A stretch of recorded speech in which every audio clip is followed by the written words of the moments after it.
Big story of the day. The OSBI released the name of the Rogers County woman who they say killed 3 kids before killing herself. This is absolutely heartbreaking. It's affecting all of Green Country, really. We write breaking news last night from the scene in Verdigris. Investigators say it started yesterday afternoon when 39-year-old Brandy McCaslin barricaded herself in a house there. We have team coverage for you, including reaction from neighbors. But we begin with Fox 23's Alex Cash. She's live with what she learned new today about the investigation. The neighborhood is quiet here this evening, but I have today seen people come here to this house, to the scene of what happened, and stand here in tears. We now know that 3 children aged 11 and under have died, and the police chief here today has told me that this is going to have a big impact on the community. The house is still taped off while investigations continue. The OSBI is in charge of the case with the support of Verdigris police. It was one of their officers who was patrolling the neighbourhood when his car was hit by a firework that was set off by a woman who had been locked in the garage of the house by the suspect.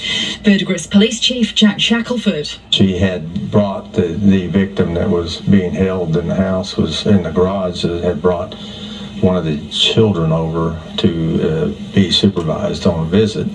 And as soon as the individual came out of the house, she put the gun in her face, took her cell phone, her car keys, and took her child and retreated back into the house, locking that individual in the garage. Police say the hostage also had 2 other children with her. They all managed to escape. OSBI say officers tried to negotiate with the suspect, 39-year-old Brandy McCaslin, for 3 hours, but didn't get a response. Chief Shackelford said that's when they went into the home. That's when they discovered the victims in the bedroom and the suspect. The OSBI says they think McCaslin shot all 3 kids and then turned the gun on herself. Investigators have also confirmed the ages of the children were 10 months old, 6 and 11 years old. This affects everybody. It affects the community, affects the kids in the community. The kids are, they're going to feel it, and especially if they knew these other kids. Chief Shackelford says his officers have been called out to the house before for domestic incidents and put an emergency detention order in place earlier this year, which took the suspect to a facility for a mental health evaluation. We have been there on, I think, approximately back in January on a domestic disturbance, which involved a gun, and she was wanting him out of the house, and she was going to get a protective order on him. She was trying to get him moved out, and we got there, and she had made some threats that she was going to harm herself. The Verdigris police chief says his officer was making his usual patrols in this neighbourhood when he saw that the woman asked for help. She was in that garage over there behind. You can see those windows broken out. Those are the windows she fired that firework through to get that help. As I say, the Verdigris police chief says that his officer was just in the right place at the right time. He's also praising that hostage's actions and her quick thinking in calling for help.